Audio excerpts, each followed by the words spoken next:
পুরুষের কষ্ট কেউ দেখে না, কারণ সে কাঁদে না, সে কাঁদে না। কেননা চোখে জল দেখালে তাকে দুর্বল মনে করা হয়। সে চুপচাপ সহ্য করে, নিজের কষ্ট নিজের মাঝে গোপন রাখে।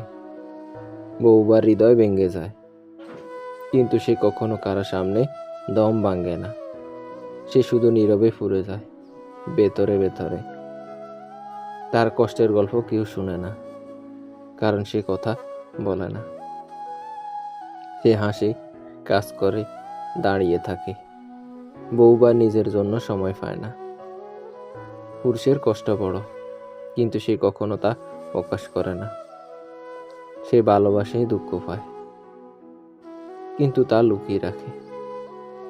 তাই হয়তো পুরুষরা কষ্ট পেলে তারা নিঃশব্দ হয়, আর এই নিঃশব্দ কষ্টটা পুরোপুরি তাকে শক্তিশালী করে তোলে, তবুও একাকী করে ফেলে।